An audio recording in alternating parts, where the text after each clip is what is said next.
V'oid sham b'yirmiyah hey. V'posuk. Shoytetu b'chutzos Yerushalayim u'u no du'u bikshu b'chayveiseha. Im timtzu ish. Hashem is telling the Navi, go look in the streets of Yerushalayim and see if there is a worthy person there. Im yesh oisa mishpat mavakesh emunah v'yeslach lo. Go see if there's such a person there, if there's a good people in the streets of Yerushalayim, and then I will forgive her. V'tomel kol ha'mefarshin, all the mefarshim ask, kalo matzinu shahayu sham gam harbe tzadikim u'kedoshim. We know that in that time there were many tzadikim and kedoshim in Yerushalayim. V'hei chomash lo nimtza ish. At the end it says over there that there was not found any such person. How could that be? Upirsham haradak b'shem Aviv Zal. Ki Yirmiyah Amar b'chutzos Yerushalayim v'Amar b'chayveiseha. Ki achasidim shehoyu b'Yerushalayim. It's true that there were many righteous people in Yerushalayim, but all those righteous people hayu machavim b'batehim v'lo hayu chaylim l'hisrois b'chayveis u'b'chutzos b'nei harishayim. They were private tzaddikim. There were tzaddikim that had to hide in their houses. Outside, they couldn't show their tzaddikimness because the Rishayim wouldn't let them. So if they wanted to speak the truth, they could only speak it in their houses, in front of their families, but in the street, nobody would let them speak. It's like Bizman Hazeh, if somebody speaks the truth in the streets, so they destroy you. That's the way it was then. And that's what the Pasuk means. The Pasuk means, go see B'chutzos Yerushalayim, ubikshu b'rechayveiseha timtzu ish. Hashem said that I'm going to forgive the city only if you have people who are able to speak out in public. If they don't speak out in public, then even if they are righteous people, the city is doomed. V'chein pirsh hashlah kodesh shel cheinomi b'chutzos b'rechayveis. If these people would not be scared to speak their voice in the streets and in public, these righteous people could have saved the city. Because of Ibn Ezra, B'Hashas Vayera, we know this Ibn Ezra, right? Hashem said if there's 50 people, he agreed with Avram in the city, but it says B'toy Cha'ir, then we'll save Sodom. V'tam B'toy Cha'ir, what does it mean B'toy Cha'ir? L'chayir, those words are extra. Of course it means in the middle of the city. Shem Yireim Es Hashem B'farhesia. That not only inside the city, but amongst the city people there are these righteous ones that are Hashem fearing in public. V'chein shaitetu b'chutzos Yerushalayim ad kan l'shayim avur mizeh shegam hu pirish shaitetu b'chutzos Yerushalayim sha'akavana hu shiu b'farhes yinoid b'chutzos b'rechayvos. Pirish zeh gam hakavana b'tfilosa shel Avram Avinu shama b'toy chayir. This is what the Ibn Ezra says means b'toy chayir by Sodom uledvarv, and according to him, lo malay hischal Avram Avinu klal hispalim yimtzu tzadikim kelu shirim lahagir ha'emes b'toy chayir. Why didn't Avram Avinu pray? Remember, we said the Satmar Rav's derech, you'll always notice that whenever you'll have a Gemara or Mefarshim, they say something, he will ask, why did he say exactly this and not something else? And there will always be a message in it. So here we have here. So why did Avraham Avinu not ask Hashem? Well, okay, so we didn't find people b'toy cha'ir. We didn't find people who will speak out in public, but what happens, Hashem, if we find people in private? Maybe you should save the city anyway. Avram Avinu didn't even try that. Why not? It has to be the pshat. He knew Avram Avinu didn't even try to make such a deal because he knew that such tzaddikim are useless as far as protecting the city is concerned. The fact that there are tzaddikim in a city means nothing in terms of protecting the city. He wasn't even mispalal for that because he knew that that's hopeless. There's no question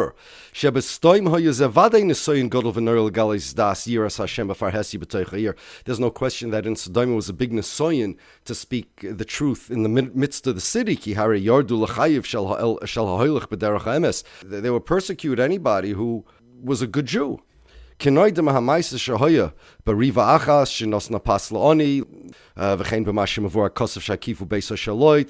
Lot's house.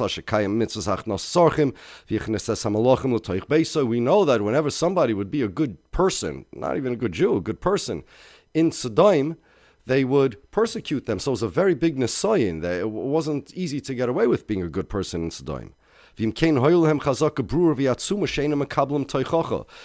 Sodom had a chazaka that they wouldn't accept Musar.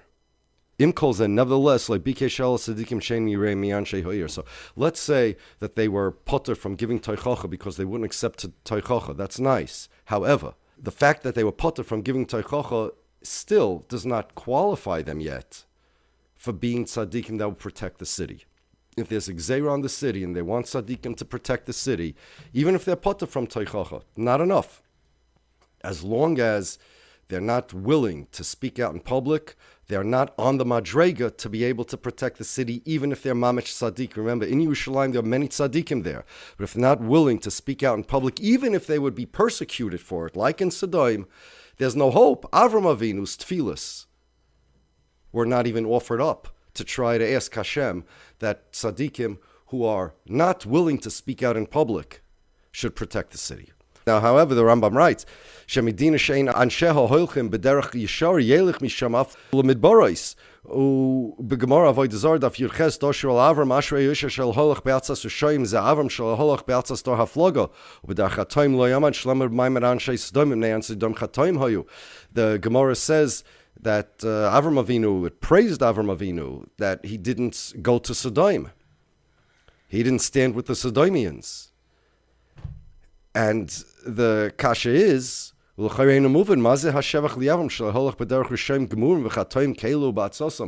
the big praise on Avram Avinu that he didn't stand with the people in Sodom? He was the greatest of the tzaddikim, not only the greatest amongst the Sodomians. Even,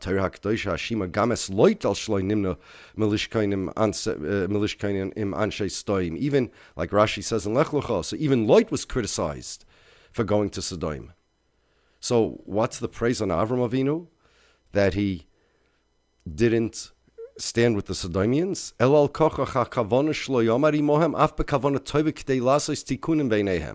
The praise is that Avram Avinu could have cheshbon. Remember, Avram Avinu was as hanafish asher asa b'choron. He made people He made people Jewish. He could have maybe said, you know what, I'm going to go to the Rishayim and Sodom and straighten them out. But it says, no, Avram Avinu understood that you don't stand with the Rishayim even to straighten them out. Kamidas tzadik bein Rishayim ke'elu, mazik l'ha'olam shin mshochem acharehem. Because if he would go to the Sodomians, they would say, oh, look, the Sodomians have Avram Avinu amongst them. How bad can they be? Avram Avinu's their leader. Avram Avinu's their friend. And it's the optics are very, very bad. And Avram Avinu didn't want Sodom to influence anybody, so he didn't want to become one of them, even if he could straighten them out. And the Marsha says, even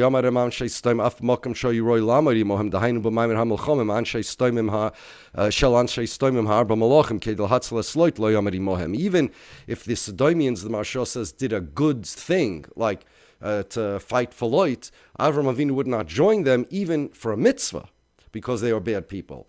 And what the Marsha is telling us is that we should not join with bad people even when they do good things, even when they do mitzvahs. You think maybe it'll encourage them to be better.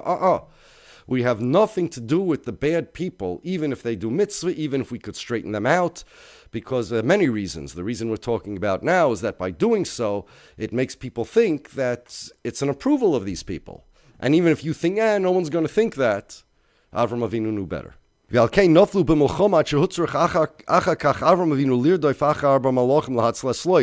it didn't work what they did, the Sodomians. So Avram Avinu himself had to go run after the Abram Malachim to save Lot. I have another Dvar Torah on this, what it says about Dor HaFloga, that Avram Avinu didn't join them. It's not for now. Again, the Rambam says, that was the beginning of this paragraph, that when there are Rishoyim, if there's a town of Rishoyim, we have to run to the Midbar. We have to run to the Midbar, we have to run to the desert, we have to just leave. If there's nowhere to go, you go to a desert.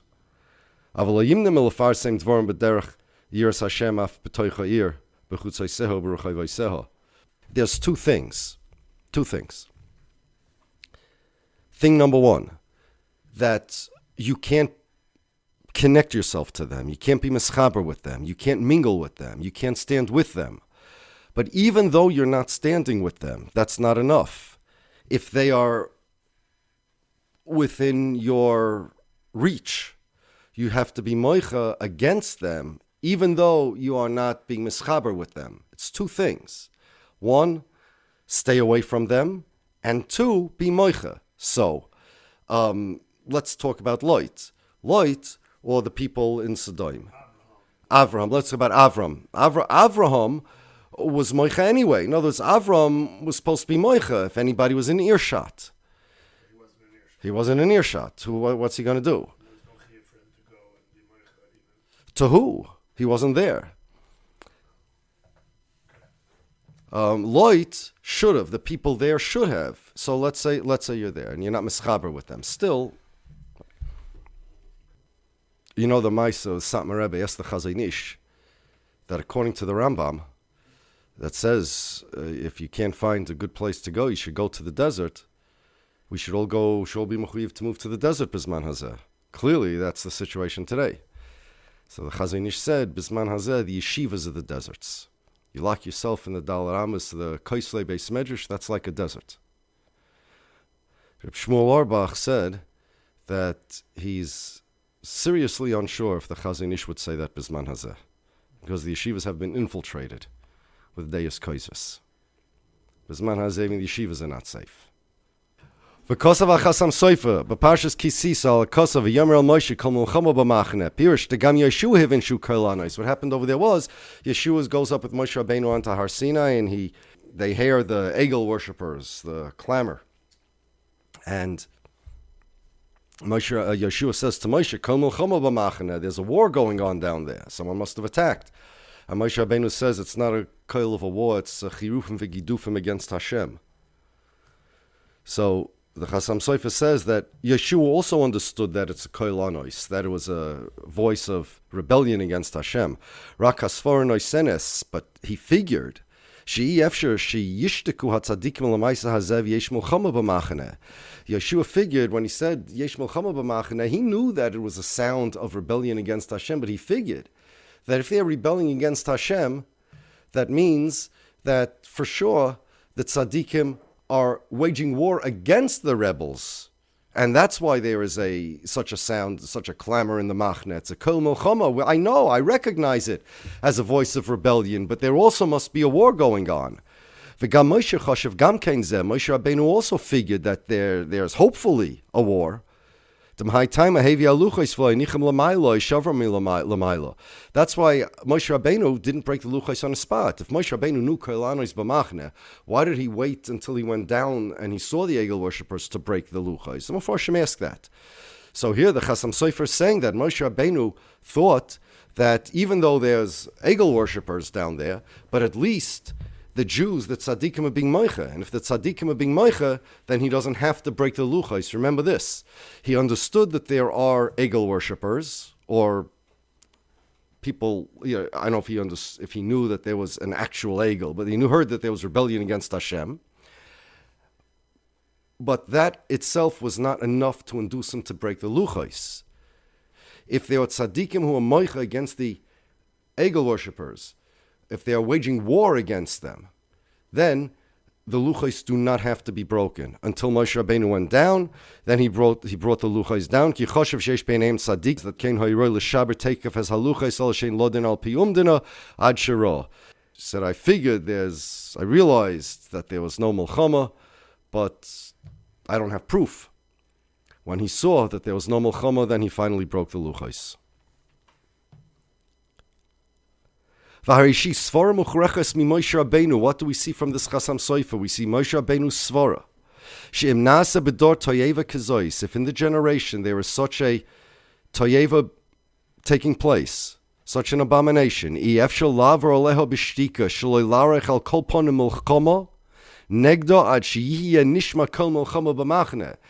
not enough that there should be people that disagree. They're not enough that people should resist. It's not even enough that people should be moicha. Moshe Rabbeinu figured for sure there must be a kol milchama b'machne. There must be heard a voice, a sound of war being waged against the Egel worshippers. That's what Moshe Rabbeinu figured. A davar poshut. If things go the right way, what must be happening? Umikol shekain b'toyeva haroha zoy shel Medina HaZionist kal v'choima with the state of Israel, the Zionist state, that are neged hashvuos hachamura sheshpio isonu HaKadosh Baruch Hu, that are against the shalosh shvuos, that means that it unbalances the cosmic, the structure of the universe. V'gam ma'avira al hadas, umashrisha minus ukfir b'chol ha'olam kulo, besides that it's an apikorsis factory, and spreads kfira and minus throughout the entire world, umakeves gulosenu p'tus nafshenu, and it is an impediment to the geula. B'vaday tzorich lilchoim neger harayin hatomei hazeh b'mesiris nefesh, for sure, based on the above that we just learned about Avram Avinu, about the Navi Yirmiyah, about Sodom, about Moshe Rabbeinu on Har Sinai, about the Egel worshippers. For sure, Vaday tzorch lilchem negen harayin hatomei hazeh b'mesiris nefesh ad sheyashkif v'yar Hashem mishamayim v'yirachem aleinu l'hoitzeinu migolos hamavi nemar hazeh v'yifakhu einei Yisrael lirois haemes v'loshev el Hashem yispoch l'toiroseh HaKadosha. For sure, we must fight against the Zionist state until HaKadosh Baruch Hu will see what we're doing and have Rachmanis on us. Now, we did the rest of this column and most of the next column earlier. We're going to go down to the next column, V'yodua. So this is basically, we're done with the first two sections of the Hakdama. Now we start the end of the Hakdama. We have so far in the second part of the Hakdama is the Chiyuv to be moicha against the Rishayim, even if you know that in general most people won't listen. If you're speaking to the public, you have no right to assume that there are not individuals that won't listen. And even if the public is b'chazaka that they won't listen, that's still not enough for the tzaddikim to save the city. If you want tzaddikim that could protect us, they have to be tzaddikim that speak out. Otherwise, it's hopeless to the point where even Avram Avinu wouldn't even bother praying for that. And the macho has to be to the point where there's a koil milchama b'machane. It's not enough just to say, all right, everybody, I'm moicha. No, there has to be koil milchama b'machane that can be heard on Har Sinai. And if not, we break the luchos. Now, next part. Now he's talking about what he knows the reaction is going to be to his writing the Sefer. V'yodeani, and I know, ki yoru hamoyrim chitzim u'b'listoriois ad ein shir al kol dvar hadvarim shekasavti. I know that these people, they will use arrows and catapults ad ein shir, without a shear. Endless arrows and catapults these people will throw al kol hadvarim shekasavti, and everything that I wrote. Ki kein derech hatziyonim yolim. This was always the way of the Zionists from their beginning. Ubiyoser, and even more, hadatim, the religious ones, hanegrorim achreihem, that follow the Zionists, the religious Zionists. Their derech is lishpoich topor, boys v'kaloin chirufim v'gidufim v'iyumim noiroyim ushkorim v'chazovim. Lies and slanders and humiliations and accusations and insults. Al kol mi she'eino nimshech achar de'oseihem, anybody that doesn't follow their ideas, v'eino holech b'kvoseihem, and doesn't go in their ways. U'megalim panim b'torah shloi kahalocha, and then they distort the Torah, b'roiv havolam ar ein shir ve'erech, with such nonsense without any limit.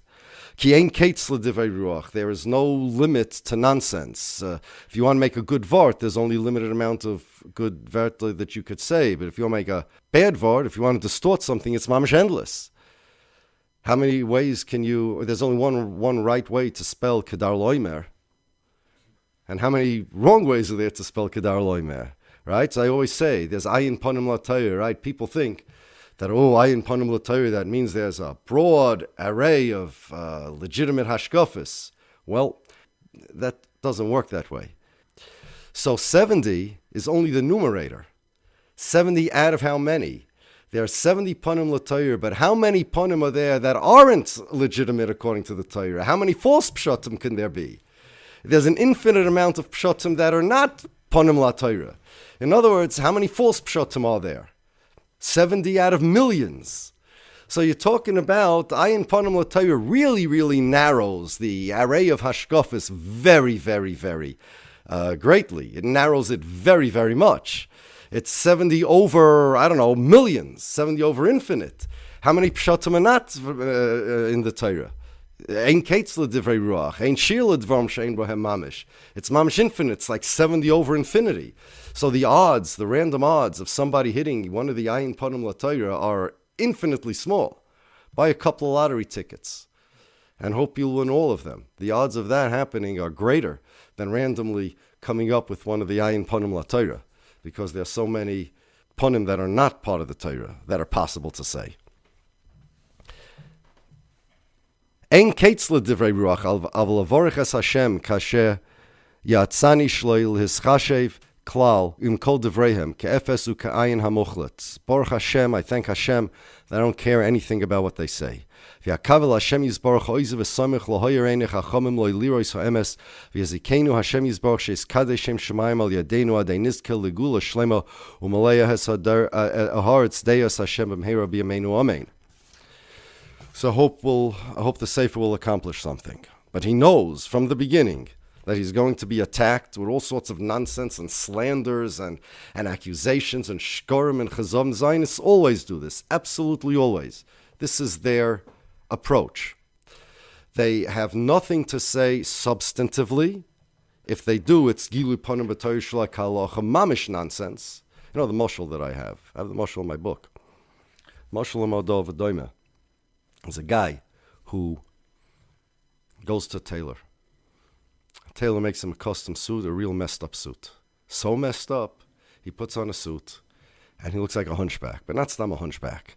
The pants are also no good. So he has one leg sticking up out in the back, right? Another leg sticking this way. He walks like a cripple.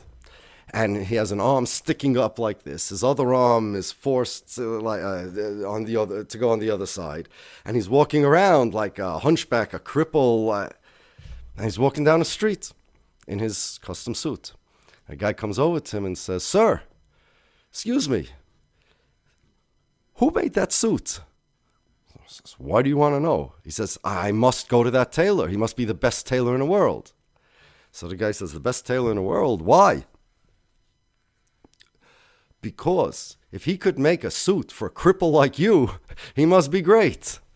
So now, the truth is, the guy's not a cripple. He just tried to fit himself into the suit. So Zionists, even if they're regular Talmidei Chachamim and they're not intellectual cripples, if they try to fit themselves into Zionism, they're going to look like cripples. So if you see a guy who otherwise is normal, just regarding Zionism, he's mamish an intellectual cripple. So it's because he fit himself into the suit. If your guy wants to be a Zionist, there is nothing that he can do except look like a cripple. It's nothing complicated. It is mamish nothing complicated. The Zionists just make believe it's complicated because ein kates l'divrei ruach. The denominator. They have a lot of svarim based on the denominator over there. But there really is nothing complicated. It's mamish shtusim v'havolim. Everything. So how do I deal, he continues, with their proofs? Do I address them at all? Well, let's see. Onuroim b'pirush haradak ha'oruch al Tehillim. We see from the Radak ha'oruch on Tehillim, shebakama mizmoirim hirich, listar das hanoitzim shemavim misham rayan al hanoitzi rachmon litzlan. I see a lot of times the Radak ha'oruch in Tehillim, in different places, quotes the Christian explanations to the psukim, and then he disproves them. Also, the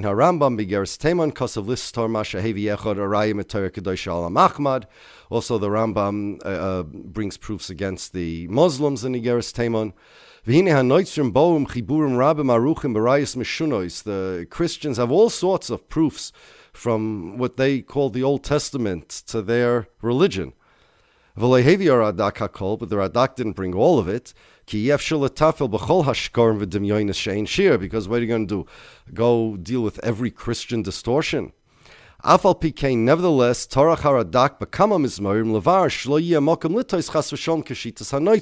still, the Radak went out of his way to show us that you shouldn't understand the psukim like the proofs of the Christians. In other words, he wants to give basically a representative sample or to discredit the proofs. You see, if the Radak would say that, there's a big lumdish of art that you have to say to slug up this Christian proof, then it becomes, you need to be a big goin to disprove it, and maybe there are other proofs that you can say a pilpul against the pilpul that refutes it. But if you see that the proofs are just shkorim v'chazovim, it's just nonsense, you see the quality of their work, so you will learn that they are discredited and you won't trust the other things that they say, because this is the only viable approach. It's the only plausible way to deal with it. You can't just go to every single Christian proof. It'd be a full-time job if you live 120 years. So it's the same thing with the Zionists. So he followed this mahalach.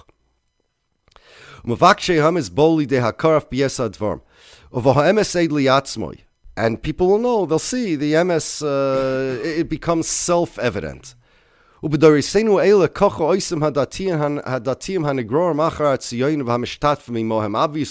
non-religious Zionists don't want to bring proofs from the Torah. They don't care to do that. But the religious ones do the same thing that the Christian missionaries do.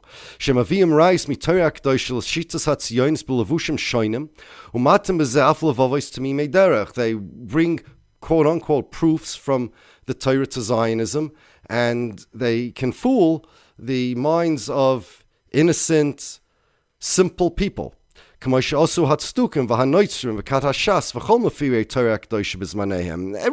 this. The Tzedukim did it, the Christians did it, the Shapsi Tzvi did it. Anybody that wanted to distort the Torah did the exact same thing. But now they did even more, the Zionists. They put on a Yushalmi beged, meaning b'shem chibas haaretz v'atzolos Yisrael. They also claim, besides the nonsensical proofs, and they're mamish nonsensical, I deal with many of them in my book, just some of them. I mean, I only have also the numerator. There are many that I don't deal with, because I wrote in the Hakdama that I followed this mahalach too. I just took some kind of representative sample from their main texts. But besides all the proofs, the Zionists also added as an attraction, a false attraction, as bait to swallow their hook. What do you mean? This is a Ahavas Eretz Yisrael. This is love, Chibas Haaretz. It's really the biggest pollution of Eretz Yisrael, the biggest attack on Eretz Yisrael. Ahavas Eretz Yisrael is the biggest reason to be against Zionism. They love Eretz Yisrael like predators love their prey. That's mamish what it is. The Zionists, their love for Eretz Yisrael is just abuse. It's not love. It's disgusting what they do to Eretz Yisrael. It's like, I love a beis medrash, so let's use it as a bathroom. And what do you mean? I want to live in it the whole time. You love the beis medrash. We'll abuse it. We'll use it as a toilet. We'll use it to do averis. We'll make a prostitute house out of it. What do you mean? It's ours. The beis medrash is ours. It was Ben Gurion, other Zionists too. The most famous one who's quoted as saying this is Ben Gurion, that he knows when Zionism will be successful, when they'll have prostitutes, Jewish prostitutes, in the streets of Israel speaking Hebrew. That's what he wants. So bring prostitutes as a Ahavas Eretz Yisrael, right? We love Eretz Yisrael. So we'll have prostitutes. This is their Ahavas Eretz Yisrael. And Hatzolas Yisrael, that's another one of their shtick, their false claims. That this saves Jews, it helps Jews, it saves Jews. Israel is the biggest danger to Klal Yisrael Bisman Hazeh. It's the biggest generator of anti-Semitism that exists amongst the Jews. It is responsible for more anti-Semitism than any other individual thing out there that the Jews produce, for sure, no question about it. It was responsible for deaths of Jews, but never mind the anti-Semitism all over the world, the wars and the terrorism that happens because of it, that would not exist if it would not be here. And never mind, that's only the state of Israel's existence. What about the Zionism itself? The Zionists who sabotage rescue attempts in World War II, who today, ad hayom hazeh, go around the world, Netanyahu, willingly, knowingly, deliberately saying things that make it worse for Jews all over the world. He came to America just a few years ago, told our Congress he represents all the Jews. We have a United States president. We had a president. You like the president, you don't like the president, makes no difference. He's your president. He's our president. But Netanyahu comes to the United States of America claiming that there's a certain constituency in America that's loyal to him, that he represents. What do you mean he represents? Well, of course he represents. We're not Americans. We're not real Americans. We're a fifth column over here. That's what he's saying. He's trying to drive a wedge between us and our country. Can you imagine if some, a black guy in the king of Uganda or something came and he said, I represent all the black people in this country and I say the president doesn't know what he's doing and we're going to disagree and kill his deal. Do you understand what that would do? That's exactly what Netanyahu did. And then when there's an anti-Semitic attack in France, he says, okay, well, French Jews, you have to come to Israel. Anti-Semitism is just going to increase. You only have one home, Israel. Do you understand what this means? They don't save Jews. They're the biggest liability to the Jewish people that exists today. And their lies and forgeries are enormous. Ad ein shir, it's endless. Lahatois einei habriyos, to fool the people. Ubekuntras hazeh kasafti b'derech agav lista kama inyonim shespashtu mehem ba'olam lahatois einei habriyos. I wrote in this kuntras an expose on many things that they use to fool people. Anybody has a brain in his head will see what the truth is. Obviously,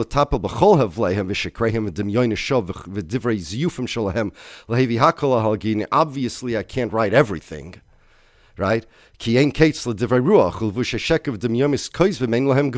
it's like endless, the amount of lies a person can say. Everybody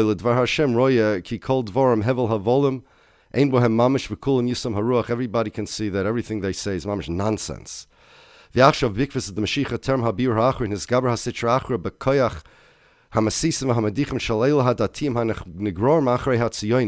listen to the statement. He says that now in Ikvus Mashiach we discussed how the Satan focuses all his might on this Zionism nowadays by Ikvus Mashiach, and he uses as his tool the religious Zionists, the religious people, the religious Jews, the ones that keep kosher and put on tefillin and learn torah, learn koil maybe they have beards and payas, that accept Zionism, more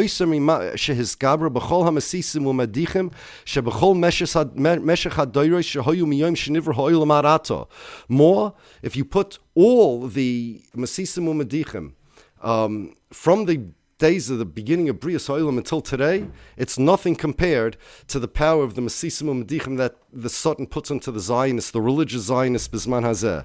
V'chol chalak lakois l'shoiner shal hanochash hakadmoini, all the silver-tongued talk, the smooth talk of the Nochash HaKadmoini Shohaya Eitzel Adam Harishon V'chein Chol Chalak Lakois L'Shoinim Shal Kol HaMasisim U'Medichim Shohayu B'chol HaDoyres B'Levushim Shoinim. If you put the Nochash HaKadmoini, the first Masis U'Medich, together with all the Masisim U'Medichim from all the Doyres, Kulam Lo Higiu Klal Lois Amida Shal Chalak Lakois L'Shoinim Shal HaMasisim U'Medichim Shebizmanenu By Fanim Shoinim U'Mushunim. It's nothing compared to the Zionist propaganda. Leirei, the propaganda and the smooth talk. Leirei lechedrei bitnoi shal kol echad v'yechad miyisrael kekenhu terem bitl hasitra achar miyisrael, to go convince the Jewish people of Zionism, because that's the way the Satan works before he gets destroyed, before Mashiach comes. Like I said before, we need big rachmanos to be saved from them. Hashem should have boundless rachmanos on us.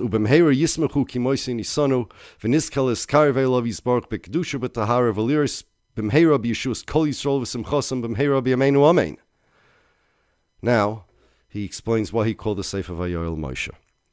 Two reasons.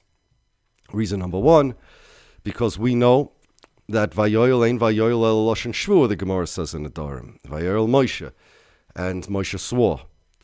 And Yoel is his name, but he says that the Shvua that Yisro made Moshe swear really has a shaychus with our topic over here. He says because Yisro made Moshe Rabbeinu swear he wouldn't go back to Mitzrayim.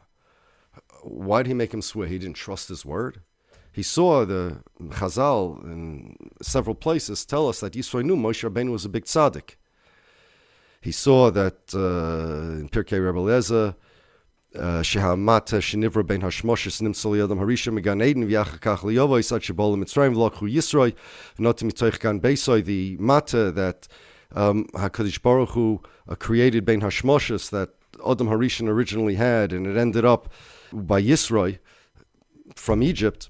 He planted it in his garden, in his house, and nobody could come close to it. And when Moshe Rabbeinu came to Yisro's garden, he saw the matzah and he read the oisius that were on it, and he just picked it up like nothing. And Yisro saw, and he said, this one is going to be the goyel of Yisrael. He's going to take the Jews out of Mitzrayim. And there are other places too. Therefore, that's why he gave him Tzipora for a wife, it says in the Medrash. So he knew that Moshe Rabbeinu was a big tzaddik. So why did he have to make him swear? Teretz is because he knew Moshe Rabbeinu would be the goyel. And he knew that Moshe Rabbeinu wants the Jews to get out of Egypt. And maybe Moshe Rabbeinu would want to go to Egypt before the time. Maybe he would be so enthusiastic about the Geula that he would, in a well-meaning way, with good intentions, try to rush the Geula just a little. And Yisro would not want to see that happen, because you end the Geula early. We know what happens. That's what happened to the Bnei Ephraim, who left a little early and they were all killed. Therefore, not because Moshe Rabbeinu was untrustworthy, but rather because Moshe Rabbeinu was such a tzaddik and he wanted so much. He loved the Jews so much. Yisro knew that Moshe Rabbeinu wanted the Jews to get out of Egypt. So he was afraid that it may cloud his judgment just a bit, and Moshe Rabbeinu would go there early, so he made Moshe Rabbeinu swear that he wouldn't go back to Egypt. So the shvuah that Yisro made Moshe Rabbeinu swear has to do with our topic. And also, Moshe Rabbeinu, the shvuah in Shir HaShirim, of the Shalosh Shvuos that we learned about at the beginning, it says Shir HaShirim was given on Har Sinai. All the nevuah that the Nevi'im had was given on Har Sinai, but especially Shir HaShirim, especially. So Moshe Rabbeinu made Klal Yisrael swear. So Vayoel Moshe really is an apropos name for the Sefer, V'tam Hasheni. And the second reason is because Ki b'shem zeh muzker shmi hadal b'tzir shmoi hakadosh el kedushas keni hayismach Moshe. It's a combination of my name together with the name of the Yismach Moshe, his ancestor who was Moiser Nefesh all his life for the Geula. And he said, the Yismach Moshe, the reason why he was Moiser Nefesh for the Geula so much, Ki ba'avur zoisu Moiser Nefesh al ha'Geula yosem yishat tzadikim, ki ein adayim shmi l're'iyah v'kulam shamu al ha'churban. All the tzadikim heard, we all heard about the churban, aval hu zal ro oisai b'moyenov. He was there in a previous Gilgul by the churban. So ein adayim shmi l're'iyah, the Yismach Moshe. So he experienced it. He saw the Churban. So that's why he was Moiser Nefesh all his life to bring the Geula. Ki hoye boisei hador, v'chol hanase oz oimid neged einov, and he still remembers everything. V'ein sofek ki gam achshav hu oimenu mevakesh rachmim al Yisrael v'al kedusha shmo yizbarach kasher hevtiach. And no question that even now the Yismach Moshe is being mevakesh rachmim on Klal Yisrael for the Geula. V'havor al hashvuos hima kevesas hagula mavia kol hatzoros rachmon l'tzlan. And the Zionism, the creation of the state of Israel, is the ma'akiv of the Geula, is the opposite of what the Yismach Moshe all his life was Moiser Nefesh of. Schusay shal kedusha zekeni b'tziruf kol hatzadikim v'akadoshim yogen olenu v'atzileinu mitzora zu. The Yismach Moshe's schus, and this together with the schus of the other tzadikim, should save us from this. So it was his name together with the Yismach Moshe's name, Vayoel Moshe. Yerachem Hashem Yisbarach al Amo Yisrael b'chol makomis Moshe v'yisehem v'yoymel etzoresenu dai v'yisifu oid l'daiva v'yeh tchinosenu v'yeh tachnunenu kroivim al Hashem alekeinu yomam v'layla l'hatois l'vavenu elav l'leches b'chol drocho v'loshev alav yizbarach shmoi mitoch nachas v'simcha b'li tzora u'b'mheira yisreimem keren ha'torah kadosh v'yisrael u'b'toich klal Yisrael Yerachem Hashem Yisbarach gam olai hadal v'hashofel. And amongst the rachmanis that Hashem should have on Klal Yisrael, I should be included also. Ki nishbro libi bekibri, my heart is broken inside of me. V'yoymeru mitzapani achel rachmei shamayim, and I am looking to HaKadosh Baruch Hu only for rachmanis. Schus avoise hakadoshim yogein alai. The schus of my holy ancestors should protect me, liyeshua l'rachamim. They should be zoichet to a salvation and rachamim. V'yazikenu oid lasois tshuva shleima lavoid Hashem yisbarach b'toiv levav kirtzono yisbarach shemoi. Adei nizkil lirois b'mheira b'yishus kol Yisrael v'simchosam b'mheira b'yameinu. Amen.